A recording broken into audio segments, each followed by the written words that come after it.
It is the Dirty Laundry Game Worn Hockey Podcast, episode 8, I believe. Every week I do this. Every time I do this, I need to pull it up in the background so I know. I mean, it's not like I've done 50 episodes or anything. We're threw me off because I didn't do one last week. Had a lot of other events going on. I just couldn't get one scheduled well. But we're back this week. I'm packing. I have crap all over my room in here trying to get ready for Blues Fantasy Camp tomorrow. I'll touch on that a little bit next week. I have gear and clothes and 3 days of hockey and drinking with professional players. So thank God my hotel's a half mile from the rink. Tonight's subject is female collectors. I had actually hoped to have one other, but she had to bow at the last minute. But we'll mention her name a few times. Monica Rank. She has been a collector for a number of years, and then Paige Turngate. Paige has only been doing it, I believe, a few years now. I met Paige through actually purchasing a Blues bag from her, and I've known Monica for a number of years. Got to meet you in Chicago. God, 7 years ago, whenever that the last expo is up there. So we need to make sure we do those more often. But we'll start with Monica first. Tell me about your background in general. Well, my background in general is just that I've always been a collector. I started collecting precious moments, vases, and books as a little kid, and I've continued collecting my whole whole life. So once I met Paul, and we had such a shared passion of collecting, we grew in the hobby with collecting jerseys. Now, when you met Paul, were you into hockey before that, or did he get you into it? No, I was into hockey. I've always loved sports. We met watching sports. Even better. All right, Paige, how about you? Yeah, so I grew up right about the time when the Mighty Duck movies were coming out, and then Anaheim got their franchise. So I always remembered coming home from school and putting the movie on and acting like I was part of the team there. So I've been a lifelong hockey fan. I was probably I'm a Blues fan now, but I have to say that before that, I was a Mighty Ducks fan, big Teemu Selanne fan. And then I got into collecting. I mean, more recently, as I graduated school and I have disposable income now, it's a lot easier to be a collector that way. But I remember as a kid, back when probably the Kiel Center or one of the versions, the Savvis Center of what now the Enterprise Center had, they had a different setup of their shops inside the stadium. I remember going into one of the smaller shops after a game and wanting to buy a game used stick. And I think I got, because of course I wasn't paying for it with my parents, I got a Brian Helmer stick that I think was it was a right-handed stick, which is what I use. And then it was probably the cheapest one there. So that was my first kind of entry into collecting. So that's pretty low level, but I think it's pretty cool to say as a kid, I was already interested in kind of the game used aspect of being a hockey fan. What's funny is the name you mentioned. I have no idea who the hell that is, and I paid attention to Blues rosters for years, so I don't even. That must have been one of the tryout guys or something. So good for you. At least you did get a stick, and yeah, all the iterations of the shops and stuff the Blues had is they used to carry a lot of different things. So both of you kind of answers to my next question with what got you into hockey. Now, Paige, we'll start with you. I know you live in the St. Louis area, and you said originally you got hooked up with the Ducks, but is it just because the movies and stuff you picked them initially? My dad is a big hockey fan as well. He's a big Blues fan. So I'm not sure I just got kind of hooked up with the Ducks at the time because of the movies. And then I remember my dad telling me about Teemu Selanne. And that kind of went together because he was at that point traded from the Jets to the Ducks. And then I think it kind of made sense for me to continue my fanhood as a Mighty Ducks fan at that point. I think to the point that my dad wrote a letter to my kindergarten teacher asking that I be called Teemu. It was a joke, but it's kind of funny to look back and think it now, that's as a kindergartner, and I was already such a big hockey fan. And then once he was traded around, kind of bounced around before going back to the Ducks when he was a Cup. That's when I kind of became more of a Blues fan, because at that point then I was just kind of following him, and then kind of pledging my allegiance to a team, which was the Blues, because of the close proximity. So at that point I kind of just went with the Blues, and then still followed Teemu. Very good. Monica, what I know you have a couple favorites. So what landed you where? Well, I have to start saying by I growing up I really wasn't allowed to watch hockey. So even though I was a sports fan, hockey was like that forbidden fruit. But I loved football.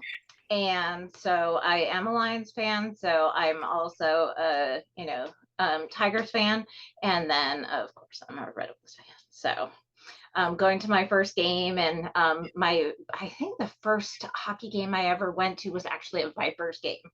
Oh wow, yeah, that IHL. That is a long time ago. Beautiful Yeah. logo. I love their logo and their colors. But yeah, but at least being a Detroit fan, two of the three teams are okay. One always disappoints. So Yeah. Normally, I get a lot more sympathy when I express that I'm a fan of all the teams. I get that. So what was your Monica? What was your very first jersey you got? Game worn jersey, be it hockey or any of the other sports. I knew you were going to ask me that question, and I honestly can't remember. Paul and I sat, and we have for the last week been trying to rack our brain, and I don't know. So I can tell you about some of my favorites. You know what? Let's go with that. And then we'll come back to Paige. Okay, so one of my favorites is has to be our Red Wings Konstantinov. It was Oh wow. yeah, so it was later on in our collecting history, and we ended up doing a huge deal with another collector. They really wanted some of the jerseys we had.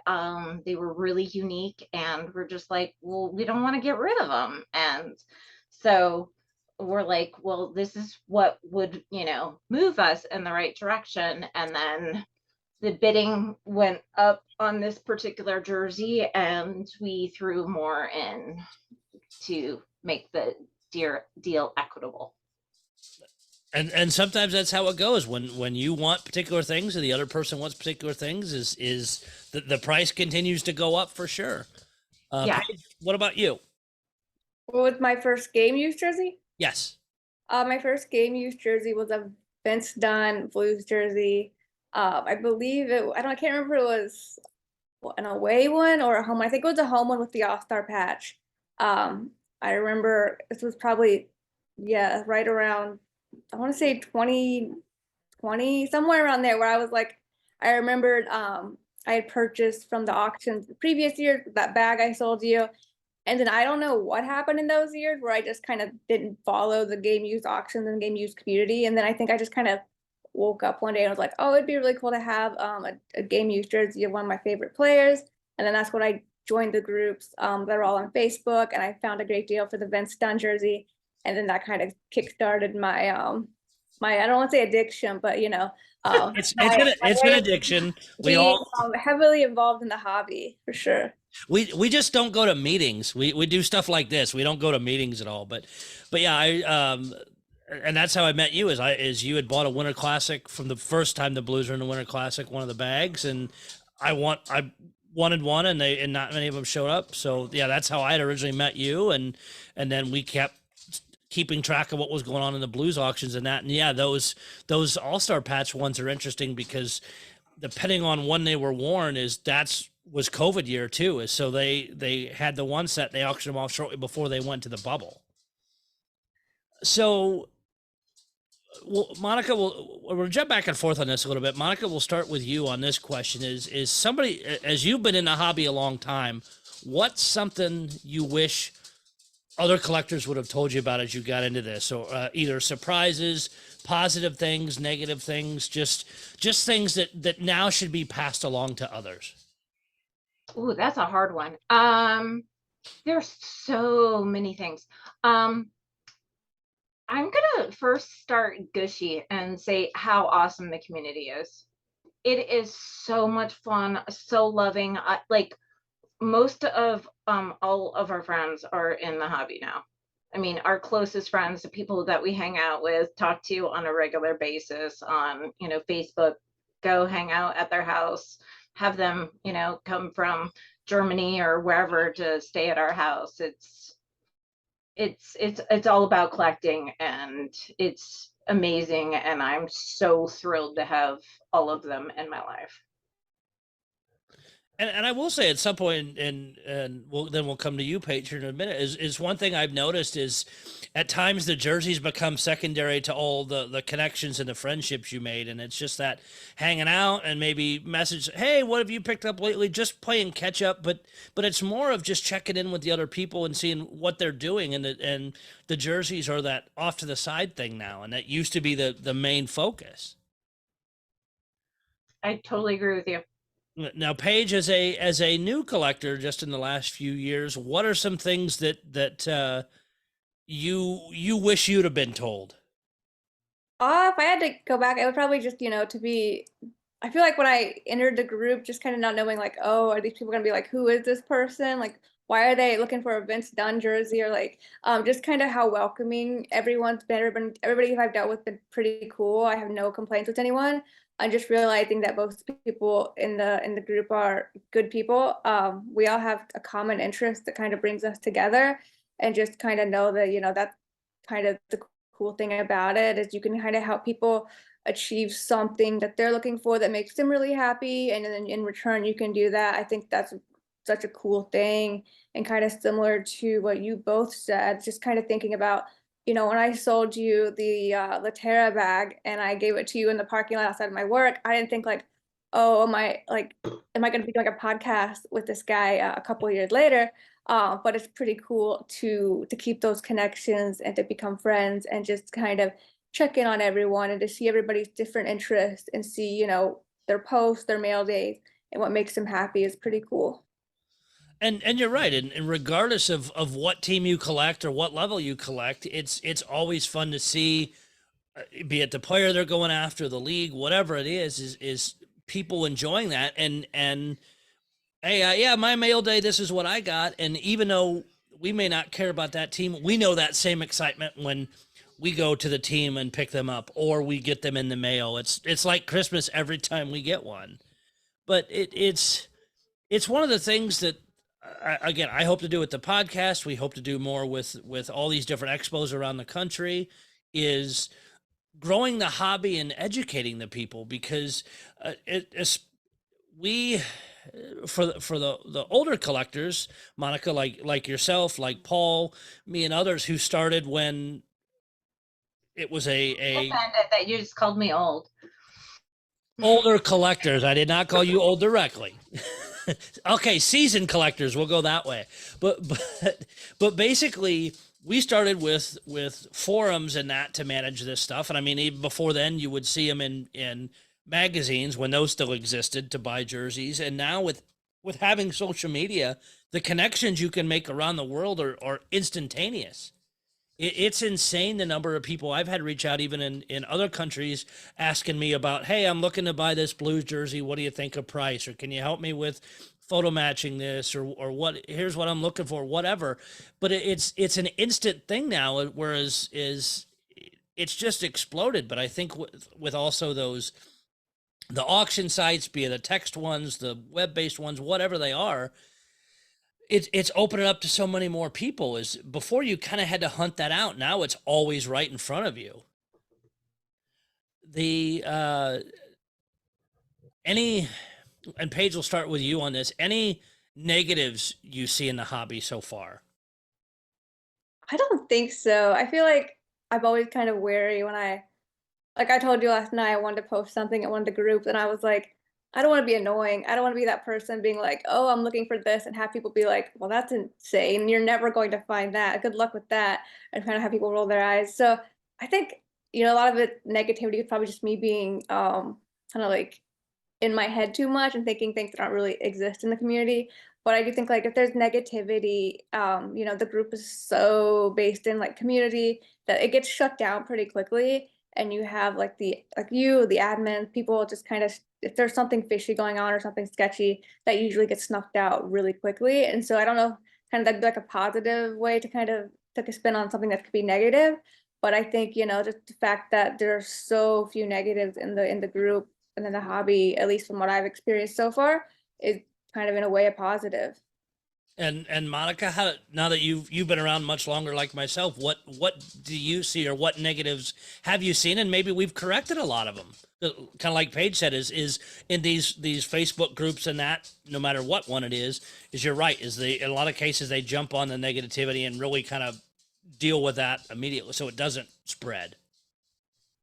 Well, one of my favorite things is like having the bad traders group on Facebook, Hmm? because sometimes, um, the person that's posting and complaining about someone else, you just realize, you know what, that maybe is not the person that I want to deal with right now. And until they get some of their issues worked out. And so there are some negative Nancy's in the group. I'm not saying that it's, all, rainbows and flying Nothing is. but for the most part, there's people's true selves come to light. And so and I love that there's so many shout outs. I'm going back to having it be more of a positive thing. I know it was a negative question, but like when you ask, well, can you vouch for this person? And then, you get like, okay, I've had like 50 deals with this person. And then like you see this long list of, okay, yeah. We get it. It's a good person to work with. And no, I haven't worked with this person, but they communicate, um, politely. Oh, I guess that's the one thing. Communication. That is gonna have to be my negative thing, is if everyone could just take a moment and take some deep breaths before you reply in anger to something that someone posted, and just think, you know what? Maybe they're having a bad day. Maybe they mistyped, because, I've said not when I meant, you know, I added Sure. one extra word when I totally did not mean to add that word, and but didn't recheck my message. So, just give everyone a little bit of grace, have a little pause, and then respond. No, and I think that's spot on, and you're right. I've done it myself, where you type it in and you've added that extra word. It completely changes what you're trying to say, and it may either throw stuff off or just, oops, sorry, let me fix that, whatever it is.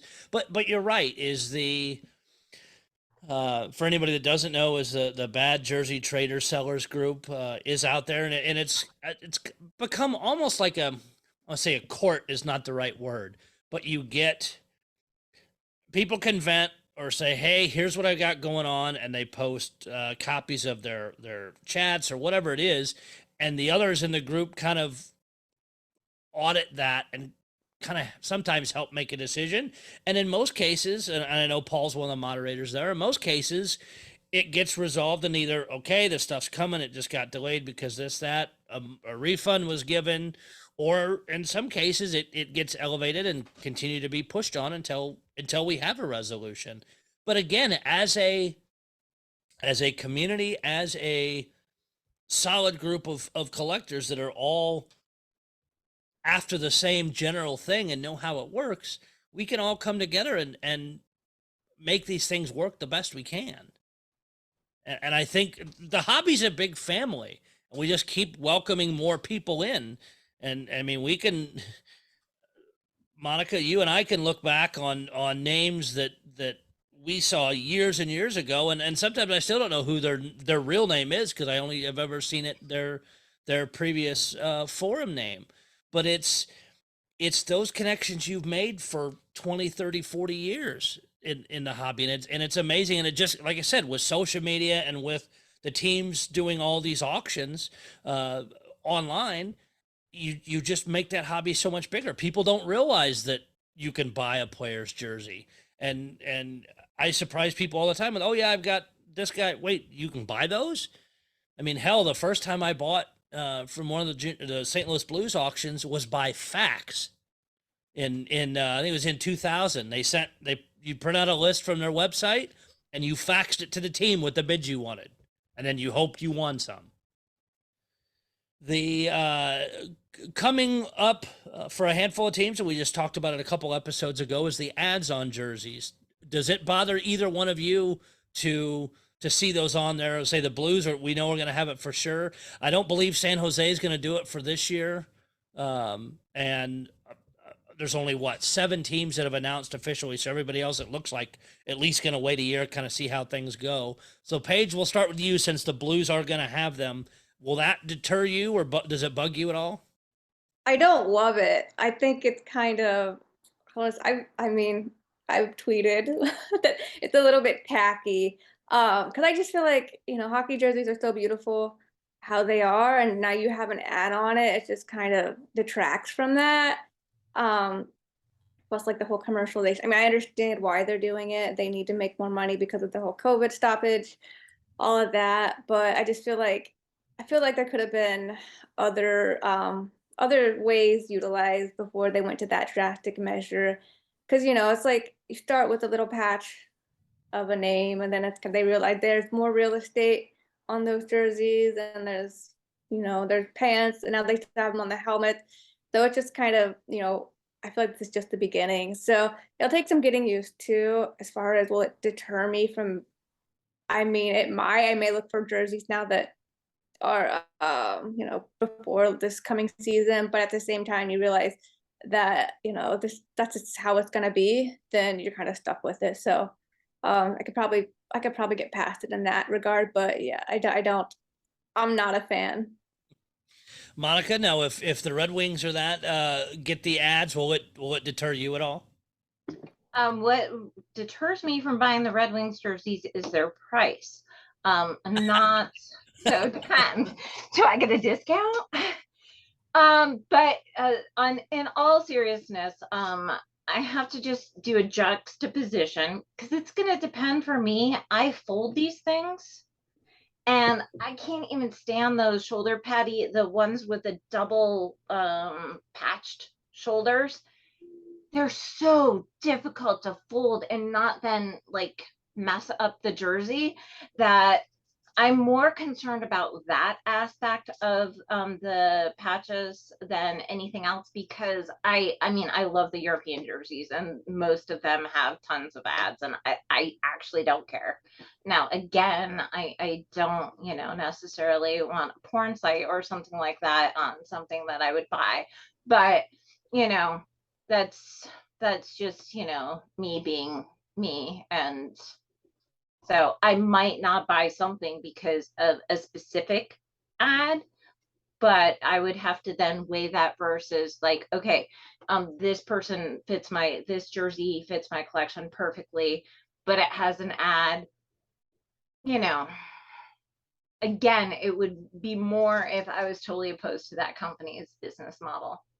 And I think especially with how we know, we've talked about it before, the Red Wings, where sometimes they're recycling jerseys year to year. Let's say in some cases, let's say where they had whoever's ad it was this next season.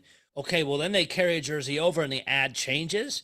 You may end up getting jerseys where you can see the outline of the previous one and then the new one's on there. So that may actually be helpful for photo matching, for dating jerseys, because we know how that stuff gets screwed up. Exactly. So, or you might see a great stick mark or a puck mark through the logo on the front of it.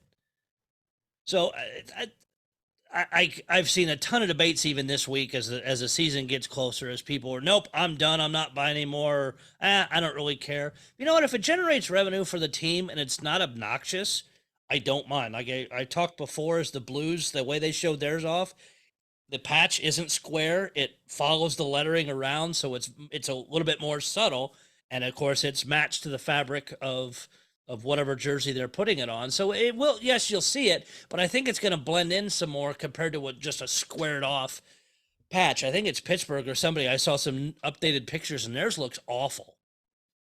So again, as the season goes on, I'll be curious to see how that looks. I guess what changes would you and Monica, we'll start with you. What changes would you like to see in how teams sell their jerseys, be it Detroit or other teams that you deal with? Honestly, I don't know if I would want changes because I actually like the uniqueness of how they do it.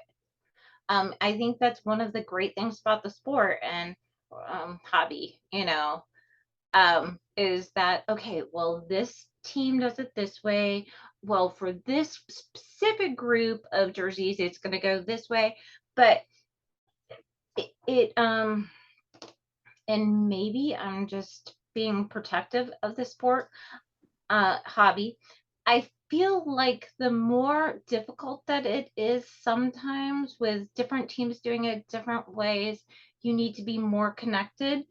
And then when my player gets traded, I can still have access to, his jersey No, that makes or sense. her jersey. Exactly. Paige, what about you? Yeah, so I mean, I mostly deal with the Blues and they have their auction style. Last year I was able to get a Kraken Dun jersey and they have their deal with Migrate, Yep. where you just kind of contact them and say you want to be included to purchase. So that was kind of a different experience. I didn't mind it because you could just shoot an email and say, put me down for a Don home jersey, and then you make a deposit, and then your jersey arrives. And I thought that was kind of a cool experience. But yeah, I definitely don't mind the auction style the Blues have. The only thing I would probably change is that sometimes it feels like, you're winning and all of a sudden the last 30 seconds someone poaches you and there's no like extended time to kind of Yep. work through that. Like kind of like I feel like the NHL auctions has that ability or where it kind of extends the time for a little bit. That would be my only for I guess the auction style for the Blues or whoever does it that way to have that kind of extra time built in so you don't just kind of lose it on a last minute shot. And for anybody that's listening and doesn't know, the Blues use like a handful of other teams use e-gesture, so the text based, web based one, so you can bid either way, which is nice. But yeah, you're right. That last minute, last second sniping has burned everybody. I mean, going back to heck to eBay auctions to everything else, it's any place that doesn't do the extending. You're absolutely correct. Is you can be burned right at that last second, and it always kills you when it happens. Um, this one is a topic too. I'm actually going to eventually do a full show on, but I'll kind of bring it up to both of you, and I'll start with Paige. I'll start with you on this one. Is your thoughts on team issued versus game issued versus bench worn? Do those terms intermix? Do those terms bother you, or should they kind of be reworded so it's exactly what the jersey is supposed to be? I feel like, for example, game used versus team issue, those are kind of explanatory in terms of, game used. It was presumably one in a game, a few games. You know what you're getting with that, whereas issued, it was, they had it ready to go for the player, but for whatever reason, the player never wore it on the ice, never wore it in a game. Bench issued, I think that's a little bit, I feel like you get into like goalie territory with that one. Um, Presumably if you're thinking about that, whereas if you get a backup goalie jersey, he doesn't get into any games with this, but he wears it on the bench, he wears it in warm-ups. I think that's probably closer to game use in terms that he's wearing it in his capacity as being in the game, even if he is sitting on the bench. He gets to presumably do the warm-ups and all of that. But I think, yeah, as long as you're making, kind of clear what it is and you're putting forth an accurate representation, so you're not misrepresenting anything, I think that's all good.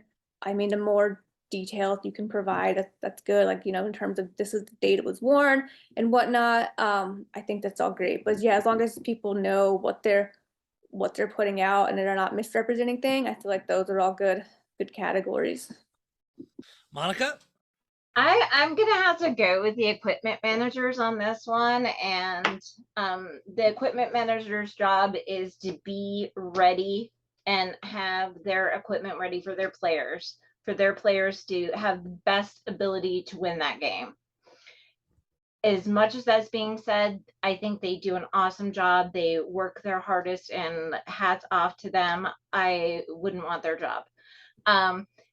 So it kind of, in my opinion, is you can say whatever you want.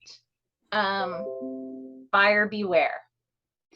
Do your homework, do your homework, do your homework. It's not on the team because, say, Burns has 15 jerseys, throughout a season, and someone else has 3 jerseys.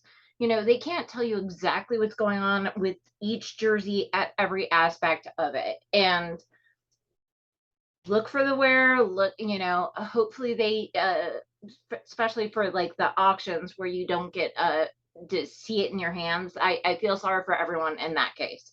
But, if you can see the jersey in your hand and, is it worth the price that they're asking?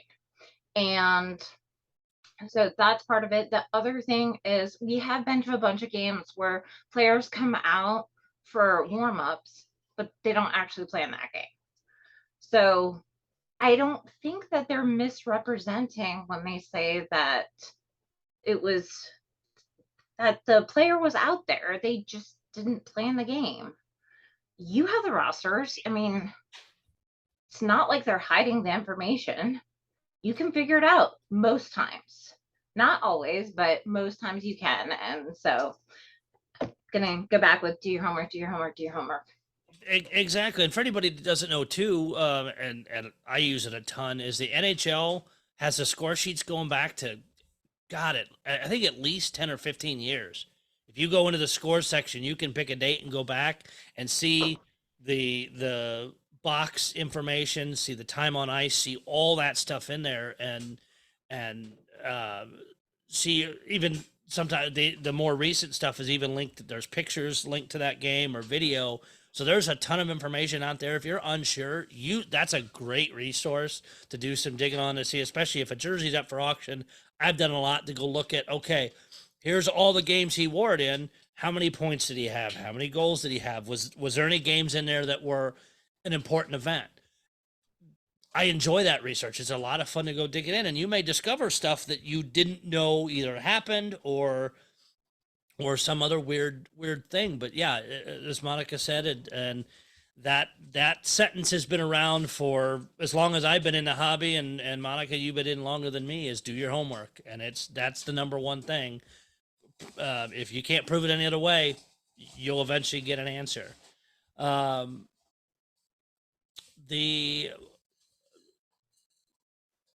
What is your holy grail of jersey you either hope to get in the future as a players coming up, or just any jersey in the hobby that is your holy grail you wish you could have or you hope to get? Monica, I'll start with you. See, that's another one. I have no idea. Oh, sorry. I know. Oh, you're okay. I know that's a tough question. Yeah. Well, I mean, we don't have a Larkin Red Wings yet, so we would really like one. We have one of his Michigan jerseys, but it's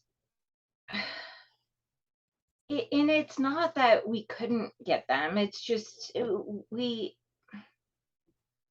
very practical. And one of the things that we've come to is from collecting for so long is we try to narrow down our focus, because we just have more, like, honestly, sometimes we forget that we have shirts. We're like, I think we've almost all hit that at some point. Yeah. And you're just like, oh yeah, well, we were digging through your box and we were looking for Christmas ones to wear during December, so we want to wear a different Christmas jersey every day or for every game. And I'm like, I totally forgot we had that one. And so I don't have one on my top. No, you're okay, and it makes sense. And some people don't, but you're right too. Is as a general suggestion, and most of us are either player focused or team focused. But yes, have a focus. Don't just try and get a bunch of stuff from teams, because one, it's going to kill your pocketbook unless you have an unending one, and two, the massive amount of jerseys floating around that you have, it can get rough. All right, Paige. and a holy grail of yours, either an up and coming player or even a past player jersey? Yeah, I would definitely have to say, I mean, I'm not actively looking for it because I feel like it's such a grail. Probably people can have them and they're just like, they have them for themselves. Be like a Temu jersey. So yeah, that would, if one of those fell into my lap, that would be great. That'd be grail. And that would be some big dollar signs behind that one. Exactly. Because I remember, of course, his partner Paul Correa, when he came to St. Louis, he wasn't here long and didn't wear many jerseys, and every one of those goes for stupid money. So yeah, it's crazy to think, again, pieces of fabric, and we've seen some crazy auctions for stuff, what they go, but they're out there. Will they ever actually show up like in the hobby for sale?